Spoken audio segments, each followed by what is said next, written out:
Hello if you're new, welcome back if you're not. So it's becoming increasingly obvious that loneliness is on the rise. It is the new epidemic apparently. And it's getting harder for people to find relationships these days, whether platonic or romantic. So I decided today I'm gonna talk about people that I hate. And this isn't meant to be like, a self-help kind of video, like, oh, just do these things, work out, take a cold shower, and people will just be flocking towards you. It's more like, hey, if you do these things, this is probably why no one wants to be around you anymore, or at all to begin with, especially not me. I'm just gonna go ahead and just get straight into it. Now, this is my biggest pet peeve, my biggest annoyance, my ick, so to speak. That's what the cool kids like to call it these days, because why? I don't understand why people do this or feel the need to do this. That's why I don't get why people like to watch mukbangs. I mean, that's just my personal hell. Hearing people just smack down, just while they're fucking eating, like they're a fucking hog being slopped or whatever. My wife is the biggest offender of this. And to this day, I don't understand why she does this, because she'll be eating something and then she'll just be smacking on it like it's the best thing that she's ever put in her mouth, besides me. Like, you realize there is no food on this planet that is that good for you to be making that much noise. You do realize this, right? Major ick factor. This is another one of my biggest pet peeves because it never fails. Every single time I walk out in public, there's someone out there who's just oh shit, about fucking choking myself. Like it's something to do. And I don't understand why people do this. Like, even pre-COVID, even before all that went down, there were still people who was doing that, and I don't understand why. You realize that's how people get sick, right? You do realize that. Did you just not care at all whatsoever? I went through all of 2020. I wasn't social distancing. I wasn't wearing my masks. All I was doing was just washing my hands and not touching my face. And I went through all of 2020, all of that, and I didn't get sick, not one time. And then me and my wife had a date night. We went out to a local Mexican restaurant, and then we went to go watch a movie. And at both the movie theater and the restaurant, there was some guy who was just like it made some sense. And guess who got fucking COVID in the next couple days? If you're watching this, fuck you. I don't like showering. I think it's just... Now, I've already made a video about this. If you haven't seen it yet, go check it out. It's going to be a fun time. But I don't know who needs to hear this, but I don't care what is going on in your life. I don't care what the temperature is outside. I don't care how clean you think you are. You're not clean enough. Wash your ass. This is not optional. This is why we're not negotiating this.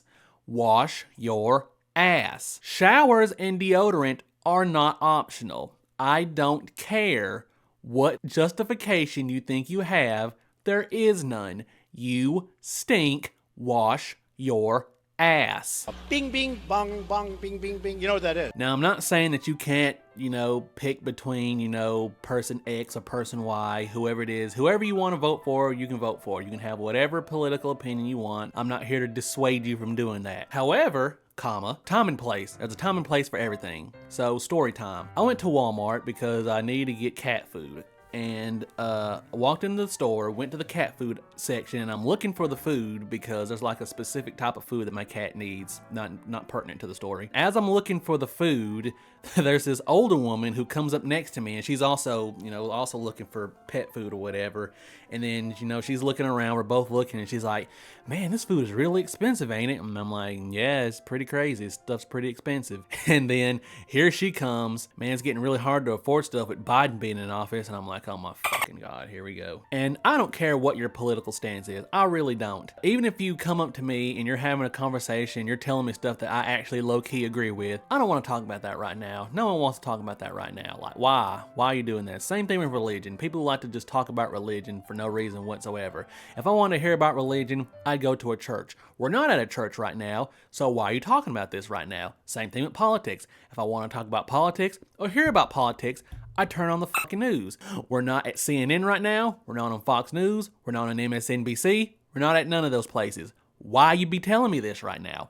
I don't care. Sorry. No is a very important word to have in your lexicon. It is also a complete sentence. So if someone tells you or asks you to do something that you don't want to do, you simply just say, no. That's it. That's all you need to, you really don't even need to explain. It's like, hey man, you want to come over and help me? No, I don't. But man, please, no, I'm not gonna do it. I'm sorry. Maybe some other time. Not right now. I don't want to. Sorry, no. People need to understand that there is absolutely nothing wrong with the word no, or saying the word no, or receiving the word no. Just because someone tells you no doesn't mean that they hate you. It simply means they don't want to do this task that you asked them to do. Ask somebody else, not me. Also, it doesn't make you a bad person to tell somebody no. You have the right to refuse whatever someone, doesn't matter how big it is, doesn't matter how small it is. If you don't want to do it, you don't have to. It doesn't make you a bad person. I fucked August. Yeah, but I need to know specific. Yeah, chances are you've experienced a cheater at one point in time in your life or another. I don't understand why. A lot of things on this list can be summed up with just one question. Why? Because I don't understand the logic of getting into a relationship with somebody and then going to cheat on them. Because why be in a relationship to begin with? And also, why not just end the relationship and then go after whoever you wanted to pursue? Or just go with them in the first place? I can't tell you how many stories I've heard that ends up with somebody cheating. And it's always someone who's in a so-called committed relationship or they're married. Why get into a relationship with somebody if I don't get it.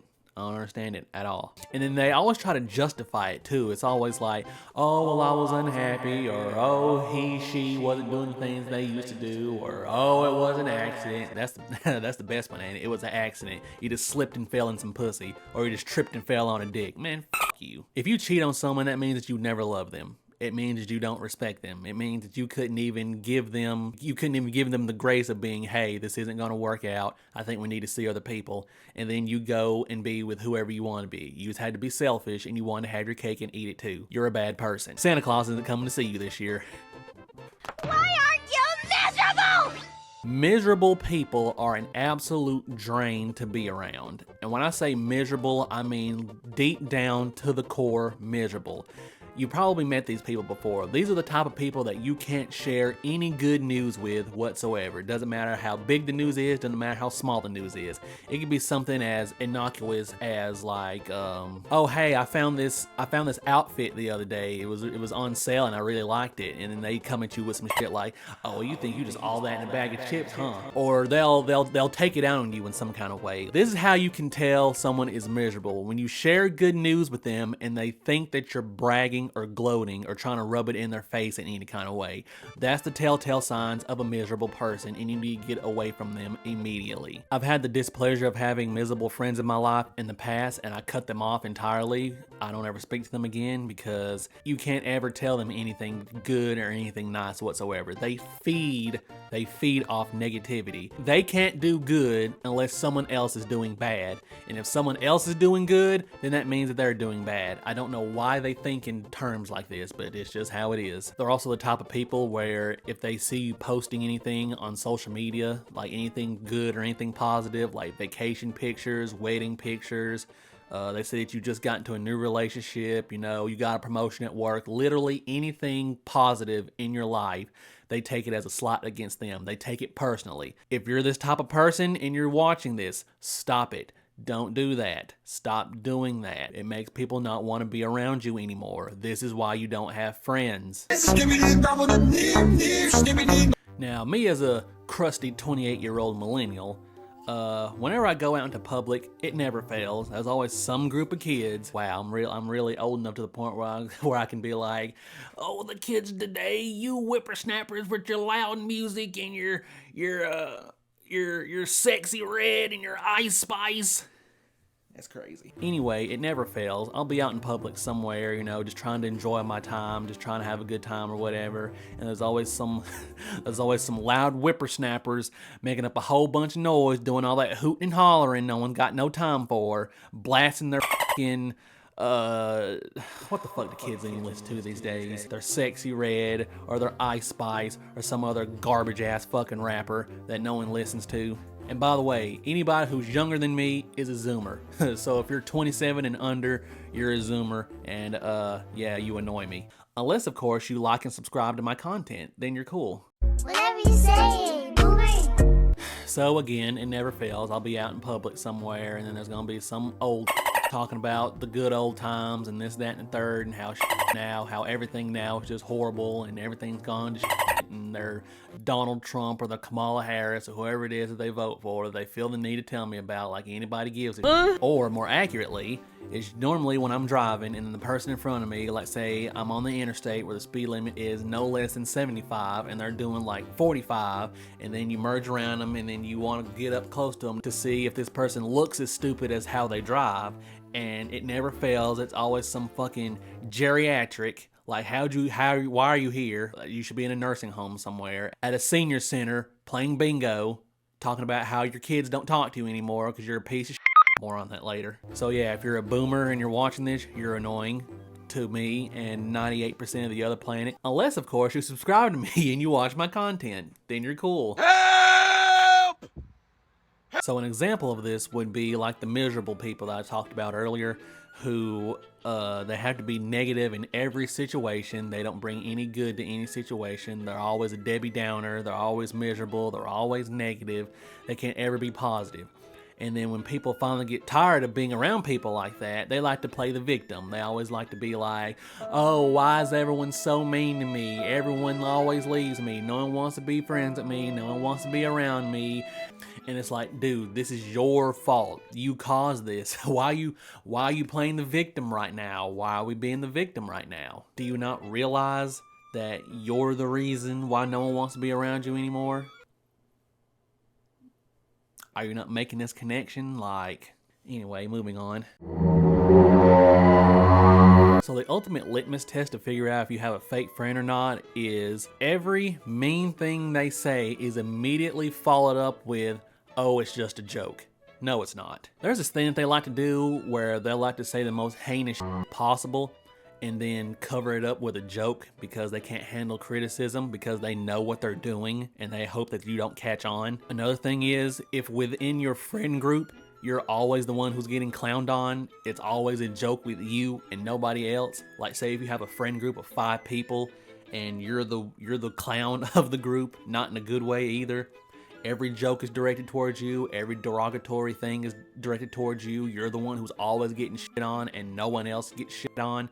You're in the wrong friend group and you probably need to find new friends because those aren't your friends. Real friends don't constantly put each other down. And I'm not saying that, it's not cool to joke around or whatever, that's what friends do. But if you're the one who's constantly being joked on every time, it's like no matter how heinous it is, it's like they can be making a joke about one of your dead relatives or something, and as soon as you try to say something in retaliation, they be like, oh, it's just a joke, man, it's just a joke. Why are you being so sensitive? You're so sensitive. If you're one of these friends, you know what you're doing. Stop it.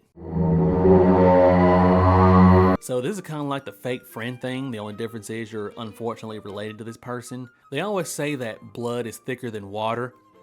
I don't know what the fuck that's even supposed to mean. I mean, I guess it means like, we're blood, so that means, through thick and thin or whatever, I guess. But it be your own people every time. I feel like they have this idea that just because we're related or we're blood or whatever, or we're kin or whatever, then that means that they can do whatever they want. And, we're always going to be kin. We're always going to be family. I'm always going to be around or whatever. Yeah, no. Especially if they're older than you too, because older people seem to have this idea that they can just talk down to whoever they want that's younger than them, or they can disrespect them or whatever and get away with it, even if they're also an adult. They like to use this phrase, I'm grown, which is basically them of just saying, oh, I can do whatever I want with absolutely no consequence because I'm older than you. Yeah, this shit ain't gonna fly, old man. How many times do we have to teach you this lesson, old man? That's my opinion! So there's a non-zero amount of people out there who think that simply because they tack the word, oh, this is just my opinion, onto the most garbage take you've ever heard in your life, thinks that that opinion can't be criticized whatsoever. They'll always say something like, oh, it's just my opinion, it's just my opinion, bro. What, I can't have an opinion? No, you can have an opinion, just like I can have my opinion, and that your opinion is the worst opinion I've ever heard in my life, and you should be ashamed of yourself. Like, they'll give you some garbage ass take like, oh, communism's never been tried, communism is actually that good, late stage capitalism. And as soon as you say anything back, they're all, oh, whoa, I can't have an opinion, it's just my opinion, bro, that's just my opinion. No, I get it's your opinion, it's just a stupid ass one. Again! You fuck! These are the type of dudes that think that everything is gay. Literally everything. If you're too clean, oh, that's feminine, you're gay. There's a non-zero amount of guys out there who I've talked to who, when I explain my shower regimen or anything like that, they'll be like, they'll think that I'm gay or whatever because I care about my looks and I don't want to be looking dusty or smell musty or anything like that. There was this guy I used to work with who called this other guy that we used to work with pretty boy because he shaved regularly. What? These dudes are low-key closeted, alright? They're closeted and they're extremely insecure because am I supposed to be just walking around here dusty and musty and crusty and whatnot because, I don't know, someone told me it's gay to take a shower or whatever? There's also a non-zero amount of men out there that believe that it is homosexual to wash your ass. And when I say wash your ass, I don't mean that figuratively, I mean to literally have soap, water, and a rag to ever go betwixt your cheeks. What the fuck are you on? What are you smoking? If you're this type of guy, you need to stop it. Get some help. Seriously, you probably need therapy because there are some underlying issues with you. And I'm not saying that's a bad thing to be confident in your masculinity or want to be masculine or, you know, whatever. That's totally fine. But I'm here to tell you that things like proper personal hygiene, shaving, moisturizing, having a face care regimen, things of that nature does not make somebody gay. If you are not attracted to men, you are not gay. If you are attracted to men, you're gay. It is not the cashier's fault that whatever you wanted is out of stock. It is not the cashier's fault that your food is cold. It is not the cashier's fault that your expired coupons that are expired do not work because they are expired. It is not the cashier's fault that you have to wait in line behind everyone else who is there to do the exact same thing you're there to do. It is not the cashier's fault your dog died. It is not the cashier's fault your husband divorced you. It is not the cashier's fault your kids don't talk to you anymore. It is not the cashier's fault you're a miserable f***ing person and want to take it out on everyone else. You're a horrible human being and the world would be a better place without you. This segment of the video is complete. Bullies are people who hate themselves, abused at age 6 or molested at 12. If you're watching this and you're in like middle school or high school or whatever and you have a bully, don't worry, it does get better. Like I said, I've been out of high school for 10 years. It's kind of weird because all the bullies in high school, life has kicked their ass harder than I ever could have. Karma is a real thing and it's called drug addiction. Tina, for the love of God, turn away your stuff! Just a little PSA if you didn't know, that big long ramp that you see leading up to the interstate, that's there so you can accelerate near the speed of the interstate or road that you're getting ready to merge onto. Do not merge onto the road in front of me at 10 miles an hour because I will run you off the fucking road. I have no regrets. Do not tailgate me because unless you have full coverage insurance, I will brake check your ass. Not only will I not speed up because I don't have to because there is another lane to my left and to my right, I will slow down. Oh, fuck me, what else is there? Fucking scammed you of $100, you little fucking nigga. So we're nearing the end of the video and I've been saving the biggest one for last because this is my biggest pet peeve, my biggest ick, the type of people that just really make my blood boil. If you're this type of person, I hate you with every fiber of my being, alright? And that person is people who don't subscribe to Talks on YouTube. Appreciate y'all for watching. Hope you enjoyed the video. Do all those YouTube things. Follow me on all my socials. Unfortunately, I'm on Twitter now. Don't be a menace to society. And until next time, take care.